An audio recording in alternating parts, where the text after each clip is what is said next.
사도 바울이 허락받았었던 풍부에 해고할 줄도 또 궁핍에서도 처할 줄도 아는 일체의 비결, 감사를 온전히 누리는 주의 사람들 되시기를 진심으로 축복합니다. 오늘도 우리는 변함없이 예배합니다. 물론 오늘 어쩌다가 한번 오신 분도 계실 수 있겠습니다. 어떤 처지든지 간에 우리는 동일하게 예배합니다. 그 속에서 무엇을 경험합니까? 하나님을 만나는 것을 경험합니다. 우리의 예배는 결코 생명력 없는 예식이 아닙니다. 인격적으로 다가와 주시는 하나님을 만나서 교제하는 하나님과의 실제적인 만남이 있는 사건입니다. 예배를 수시로 가르쳐 드리는데 그때마다 이 예배는 확실히 하나님과 교제하는 확실한 만남이 있는 사건입니다 할 때마다 제가 박수를 이렇게 꼭 사건입니다 이러고 칩니다. 정신이 번쩍 드시라고 그렇게 하기도 하지만 확실히 이렇게 소리가 나는 것처럼 확실한 사건, 하나님과 만나는 교제가 확실히 실제로 일어나는 일이기 때문에 그것을 더욱더 강조하기 위해서 이렇게 표현을 합니다. 그 예배 속에서 예배자는 결국엔 무엇을 하면서 그렇게 하나님과 만나서 교제를 합니까? 바로 말씀, 기도, 찬양을 통해서 하나님을 만나고 그렇게 교제합니다. 실제 오늘 우리가 예배하고 있는 순서를 다시 한번 확인해 보면서 그 예배의 순서들의 의미를 돌아보려고 하는데 주워 가지고 계신 분들은 예배 순서를 그렇게 함께 보면서 오신다면 참고가 되겠습니다. 예배 전 묵상이 표시되어 있습니다. 우리의 예배 전에는 먼저 건반, 우리 2부 예배 때는 오르가니스트가 우리가 반주를 해주시면 기도를 합니다. 오르간은 찬양하고 예배자들은 기도하는 겁니다. 올림픽 개회식에도 식전 행사가 있는 거 아시죠? 그런 것처럼 우리 예배에도 사전에 준비가 필요합니다. 마치 데이트를 나가기 전 청춘 남녀가 옷을 다시 한번 정비하고 머리의 모양을 다시 한번 정리하는 것처럼 우리 심령의 헐레벌떡을 가다듬고 하나님 만날 준비를 다시 한번 정비하는 겁니다. 이 과정이 정말 중요합니다. 그래서 여러분 제발 예배 시작 전 5분 전에 착석해 주시기를 부탁드립니다. 오늘도 이 황금 연휴에 여러분 예배 나온 것 너무나 감사합니다. 우리 아버지 하나님도 여러분 한 분 한 분을 너무나 반가워하실 겁니다. 다만 사랑하는 우리 주님에게 정말 제대로 예쁘게 멋있게 보일 수 있는 그 마지막 단계, 그 기회를 날려버리고 헐레벌떡 앉아서 눈곱만 이렇게 떼고 있는 그런 모습으로 만난다면 그 만남에서 어떤 기대감을 가질 수 있을까요? 앉자마자 잘 준비하고 있다면 어떤 그 가슴 떨리는 그런 만남, 그 감동을 기대할 수 있겠습니까? 설렘이 없는 만남에서 가슴 떨림, 전율, 감동을 기대할 수가 없습니다. 준비되어야 합니다. 그렇게 준비된 예배는 예배자를 예배로 부르는 순서로 시작하는 것을 볼 수 있습니다. 제가 나와서 간단한 인사말 오늘처럼 더도 말고 덜도 말고 한가위와 같으라 이런 인사말 하는 것은 사실은 예배로 부름 그 순서는 아닙니다.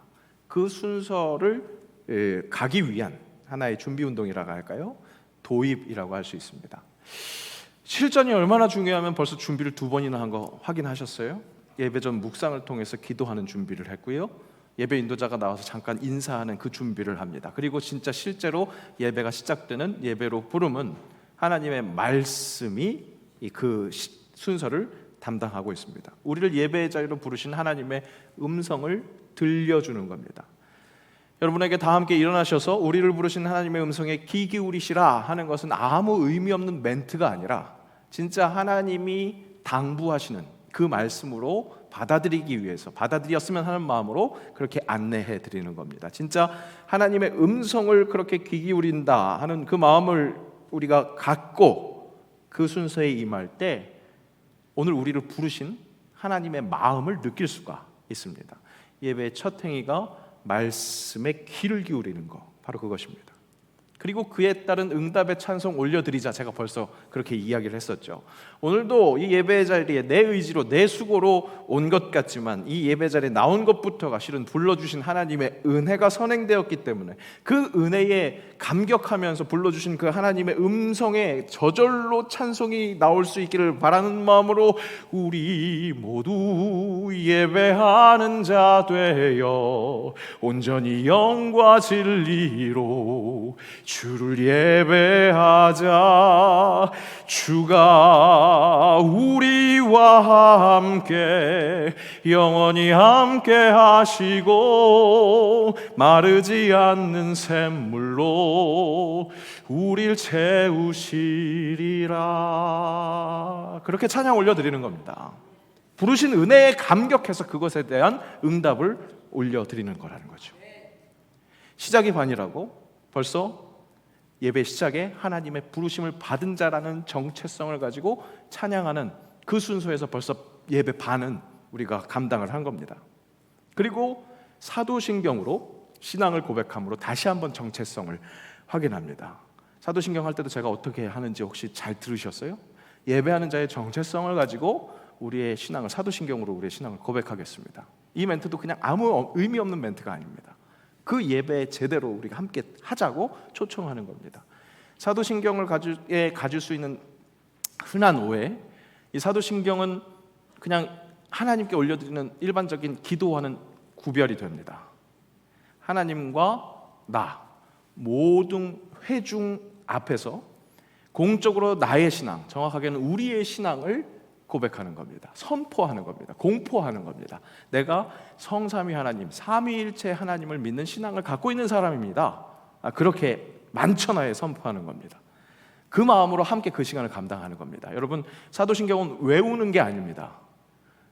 하나님께 일방적으로 기도드리는 것도 아닙니다. 내 마음에 또 우리 공적인 그 모든 공적인 선포를 하는 겁니다. 그 마음으로 하나하나 또박또박 그렇게 함께 해야겠습니다. 그리고 나서 마음껏 주의 성호, 주의 은혜를 찬양합니다. 그 찬양은 자연스럽게 간구로 이어집니다. 기도 인도자가 기도를 하죠. 이 기도는 개인 기도가 아니라 우리 공동체의 기도입니다. 또한 결코 회중이 들으라고 회중 지향적인 연설을 하는 것도 아닙니다. 하나님께 우리 새 영광 공동체의 간구를 아뢰는 기도입니다. 기도 인도자는 이 방향성을 잊지 말아야 합니다. 하나님께 올려드리는 간구에 문자가 동원될 필요가 없습니다. 고상한 문자가 동원될 필요가 없다는 겁니다. 하나님께 올려드리는 간구에 하나님의 말씀을 읊을 필요도 없습니다. 우리의 진실함을 올려드리되 지극히 개인적인 기도가 아니라 기도를 드리는 우리 공동체가 함께 드리는 기도라는 것을 인식하고 기도 인도를 해야 합니다. 기도 인도자가 있다는 것은 무엇을 뜻합니까? 우리 모두가 함께 기도한다는 겁니다. 그 시간 그렇게 마음을 모아 함께 기도합니다. 그리고 말씀을 읽습니다. 우리 사랑하는 권사님들이 정말 중요한 시간을 감당하고 계시는 거예요. 왜요? 우리에게 그날 주신 말씀, 설교 말씀의 중심이 되는 그야말로 하나님의 말씀이기 때문에 그렇습니다. 모든 예배자들은 그 하나님의 말씀을 경청합니다. 그리고 이어지는 찬양대의 찬양, 이때는 경청의 요소보다 함께 찬양의 요소가 더욱더 강조되어야 하겠습니다. 찬양대의 찬양은 결코 예배자들을 회중에게 감상하게 해서 감동하려고 하는데 그 목적이 있지 않습니다. 감동을 막을 수는 없겠지만 감동이 있었다면 나 혼자 감동받아서 좋습니다 이것으로 끝나는 것이 아닌 함께 하나님께만 영광 올려드리는 예배 공동체가 합력해서 함께 찬양하는 그런 자세가 필요하겠습니다. 그리고 이어지는 이 설교 시간, 사람의 말이 아닌 하나님의 말씀을 풀어 설명하는 시간, 사람인 설교자를 사용하셔서 말씀으로 임하시는 독생자의 영광을 함께 목격하는 시간이 되어야 하겠습니다. 그 말씀에 감격해서 귀한 예물을 드리면서 물질만 드리는 것이 아니라 일주일을 그 말씀으로 살아가겠다는 그런 결단도 함께 올려드립니다. 그리고 마지막에 세상을 향해 나아가는 시간입니다. 이 예배의 자리로 나아올 때는 세상을 등지고 십자가 앞으로 나아왔다면 이제 다시 돌아가 예배를 마치고, 아니죠, 예배가 다시 새로 시작되는 일주일의 삶에 시작되는 그 자세를 갖추기 위해서 다시 한번 결단하는 겁니다. 십자가의 삶 살겠다고. 그리고 그렇게 십자가를 등지고 다시 세상으로 나아가는 그 뒤에서 십자가가 우리를 서포트하는 것 같은, 그렇게 힘을 주는 것 같은 그 모양으로, 똑같은 모양으로 축도를 합니다. 그때 받는 축복은 나 혼자 오롯이 독식하겠다는 의식이 아닙니다. 그 복의 전달자, 아브라함에게 허락하셨던 내가 복이 될지라 내가 가는 곳마다 복의 근원이 될 거다 라고 말씀하셨던 그 축복을 받아 내가 삶의 자리에서 그 뿌려주시는 그 하나님의 은총을 잘 전달하는 전달자가 되겠습니다 하는 결단이 있는 겁니다. 이런 예배 여러분 어떻습니까? 1시간 드리는 예배 지금 몇 분? 한 10분 됐을까요? 쑥 지나갔습니다. 근데 확인할 수 있는 건 무엇입니까? 순서마다 하나님의 영광을 발견할 수 있고 은혜를 누릴 수 있고 진정 하나님 인격적으로 만나주시는 하나님이 우리와 만나주시고 교제해 주시는 그런 순서가 된다는 겁니다. 예전 교회에서 사역할 때 한 성도분과 상담을 했습니다. 그런데 본인에게 있어서는 예배에 설교자의 설교가 100을 차지한다고 그렇게 이야기하시는 것을 들었습니다. 우리가 확인한 것처럼 설교 시간 외에도 예배 순서에는 하나님을 만나는 은혜를 체험할 수 있는 그런 많은 요소들이 있음에도 그렇게 이야기하시는 것을 보면서 물론 1, 2년 신앙생활 하신 분이 아니었기 때문에 조심스럽게 예배의 모든 순서에는 하나님을 만날 수 있는 그런 상황들이 있습니다. 그렇게 다시 한번 안내해 드렸습니다. 물론 말씀에 설교자의 설교에 그 갈급함이 있어서 만족치 못해서 교회를 옮겨야겠습니다 하는 그런 상담을 하고 있는 자리였기 때문에 이 예배의 순서에 그 다양한 은혜들을 다시 한번 알려드렸지만 그 집사님이 하고자 하는 얘기 무엇을 느끼고 있는지는 충분히 이해가 됐습니다. 왜 그렇습니까? 말씀이 그만큼 중요하다는 것을 분명히 동의할 수 있기 때문에 그렇습니다. 인격적으로 다가오시는 하나님 예배 시간은 우리를 감동시키십니다. 때로 감정의 동요가 일어나기도 합니다. 짜릿짜릿 그런 감격이 오기도 하죠. 그런데 결국에는 그 모든 감격, 인격적으로 만나주시는 그 중심에는 말씀이 있다는 것을 확인할 수 있습니다. 우리 찬양 속에서 많은 감격이 있죠. 때로 가슴이 살짝 녹는 것 같은 그런 감동이 있습니다.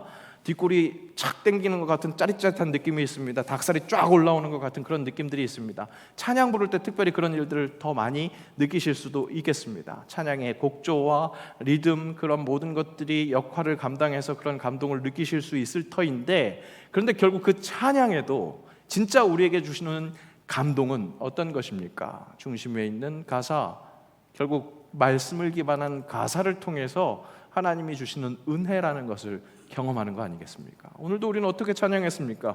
죽음도 생명도 천사도 하늘의 어떤 권세도 끊을 수 없는 영원한 그 사랑 예수.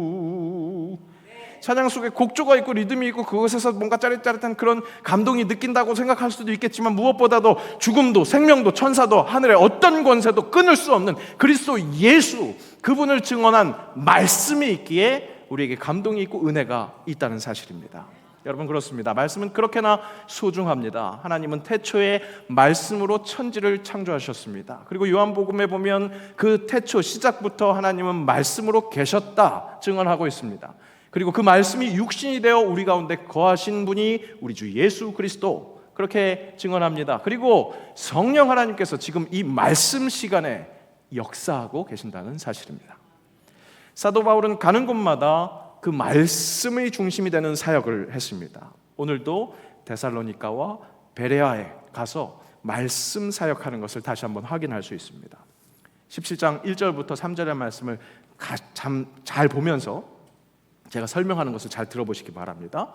바울은 데살로니가에 도착합니다. 거기서도 역시 하던 대로 유대인의 회당에 들어갑니다. 회당에 들어가서 자기 생각을 이야기한 것이 아니라 하나님의 말씀, 성경을 가지고 강론합니다.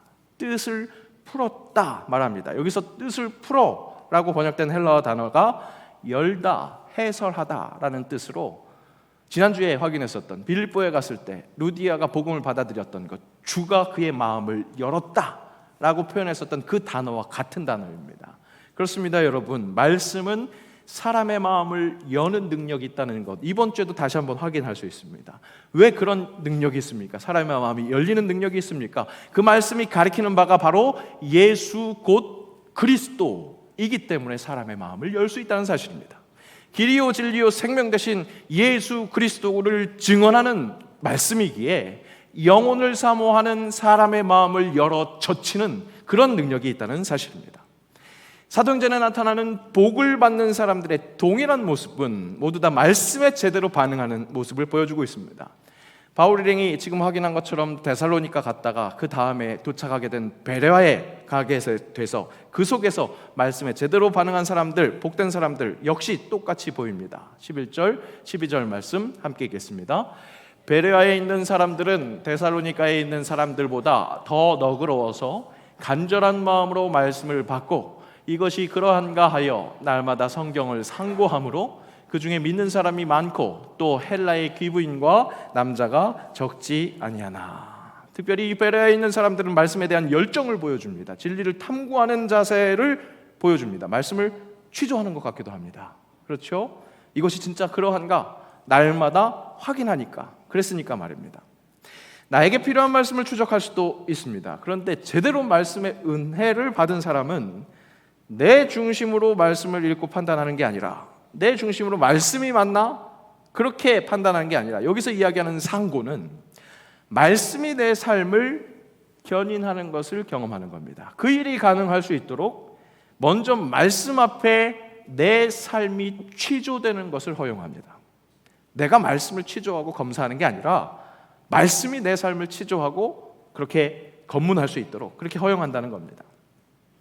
독일 교회는 종교개혁 전통을 가지고 있는, 물려받는 그런 교회였습니다.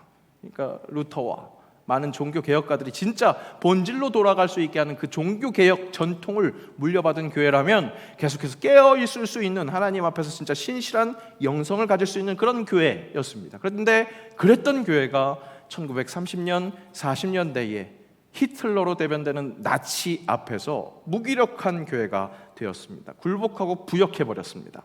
그 안타까운 교회의 현실 앞에서 나치에 대항했던 보네포 목사님은 그렇게 무기력한 독일 교회가 된 원인이 바로 말씀을 상고하지 않았기 때문에, 설교자들의 설교를 상고하지 않았기 때문에, 히틀러의 주장에 대해서 상고하지 않았기 때문이라고 말하고 있습니다. 그리고 말씀에 정말 제대로 반응하는 방법을 이렇게 안내해 줍니다. 복음을 가장 효과적으로 전달하는 길은 방법론의 원리들이나 성경의 상관성을 찾으려는 노력으로 이루어지지 않는다. 사람들이 전체적으로 현 시대와 구체적으로는 우리 삶을 성경이 신문하도록 기꺼이 맡길 때 복음은 효과적으로 전달된다. 독일 그리스도인들은 원치 않는 본문들은 모두 폐기하며 오직 자신들을 위해 성경을 읽었다. 그러나 우리는 우리 자신에 맞서 성경을 읽고 성경이 우리 인생을 신문하고 치조하도록 부르심을 받고 있다. 내가 중심이 돼서 내 편한 대로 성경을 골라 읽는 것, 듣기 좋은 말에만 아멘 하고 정작 아멘 해야 하는 고약한 말씀은 외면하는 그런 자세에서 탈피해야 합니다. 그야말로 말씀을 중심 삼아서 나와 내 인생이 신문당하고 치조당하도록 내어놓는 것, 그때 예수 곧 그리스도를 제대로 알아보고 인정하고 내 마음의 주님으로 모심으로 진정 나는 죽고 예수로 사는 사람의 큰 복을 누리며 살 수 있는 것입니다. 여러분 다시 한번 명심하십시오. 내가 죽지 않고 버티고 있으면 최대 많이 누릴 수 있는 것이 나만큼입니다. 이 정도입니다. 하지만 내가 죽음으로 예수를 누리면 독생자와 같이 하나님의 자녀가 되는 권세를 누립니다. 이 세상 만물을 누릴 수 있게 된다는 겁니다. 데살로니가와 베레아에서 말씀에 자신을 내어놓은 이들에게는 그가 가진 자가 되었든 부족한 자가 되었든 없는 자가 됐든 차별하지 않고 그 모든 복음을 허락받을 수 있었습니다. 하나님의 독생자가 누리는 그 권세, 그 은혜를 누렸다는 사실입니다.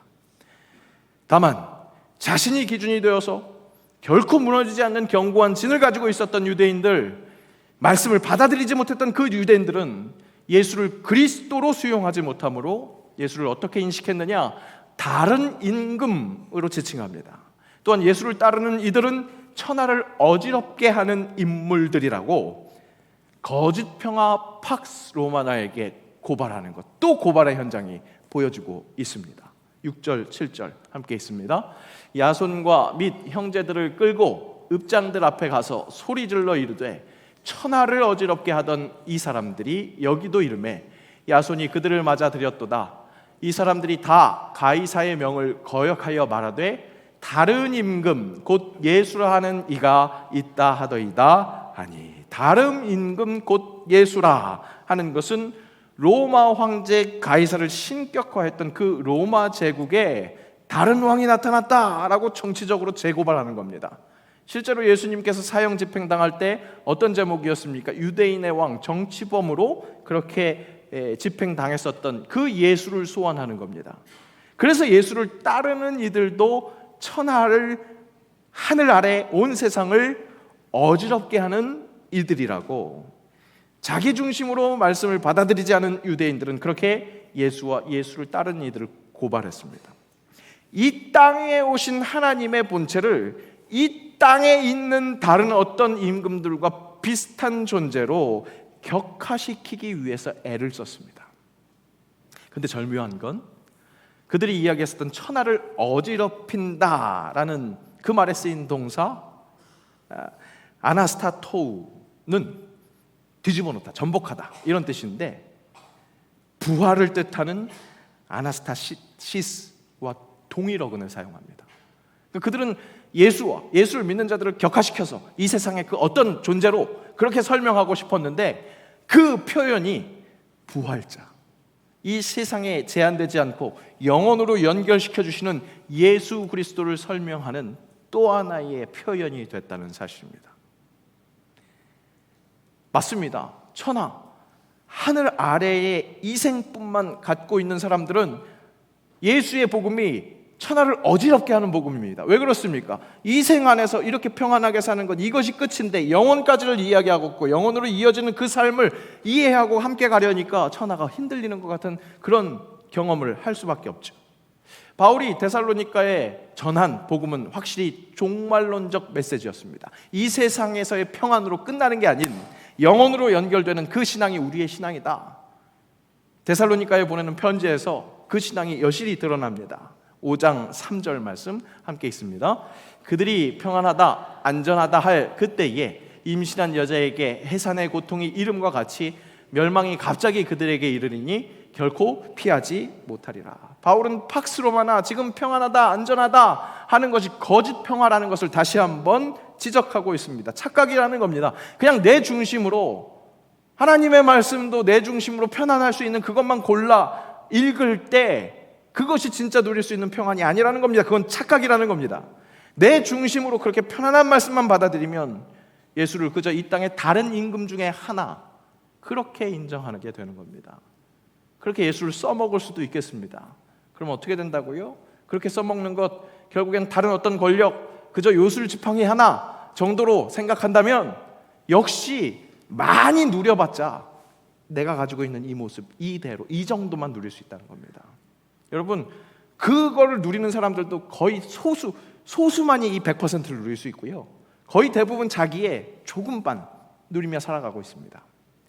여러분, 그런데 말씀에 내 삶을 내어놓고 말씀이 나를 취조하고 신문할 수 있도록 그렇게 내어놓을 때 이 땅의 심판이 패스 오버, 6월절 어린 양의 피로 그렇게 피해가는 것처럼, 그렇게 피해감으로 영원으로 연결되는 그런 복을 누리며 살게 된다는 것, 우리가 그것을 기억해야 합니다. 그것을 누릴 수 있도록 사모해야 합니다. 침노해야 합니다. 그럴 때 허락되는 하나님의 그 평강이 있을 줄로 믿습니다.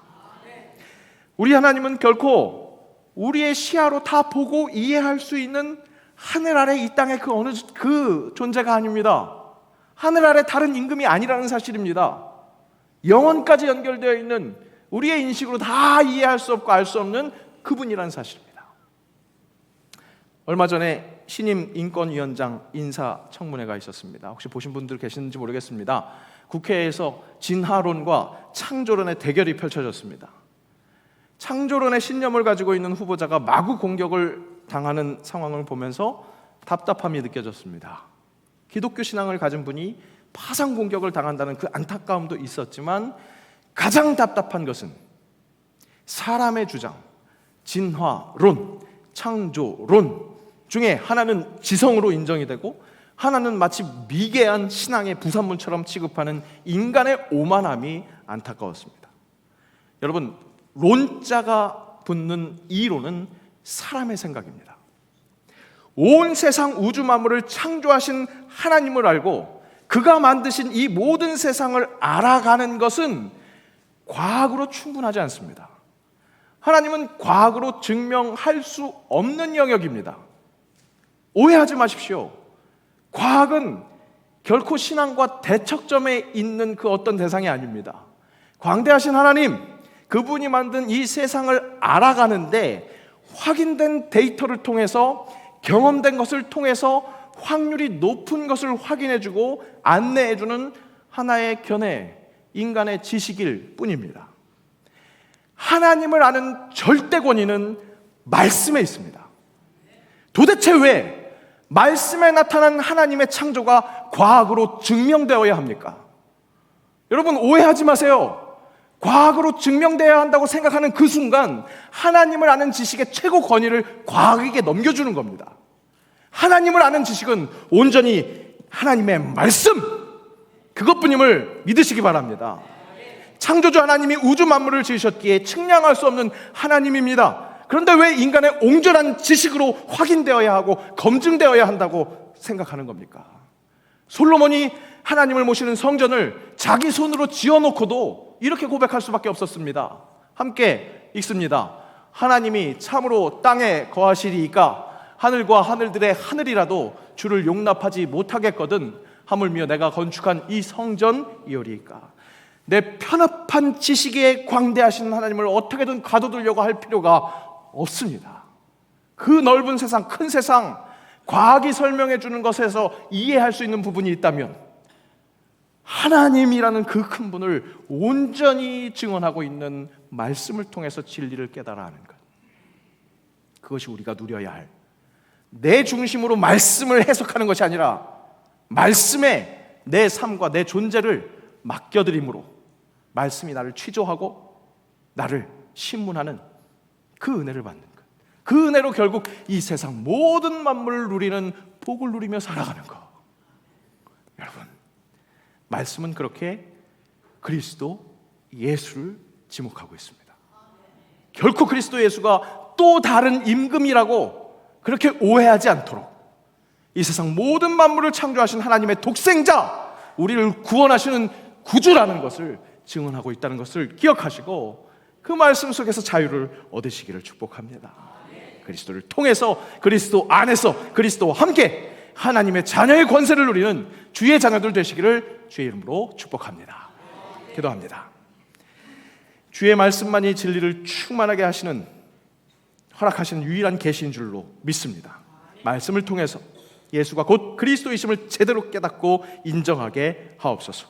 우리 주 예수님을 그저 이 땅의 또 다른 임금 중 하나로 격화시키는 실수를 저지르지 않게 하옵소서. 내가 기준이 돼서 말씀을 치조하고 신문하는 것이 아니라 나를 돌아보게 하셔서 오직 말씀으로 진리를 깨닫고 누리는 주의 자녀 되게 하옵소서.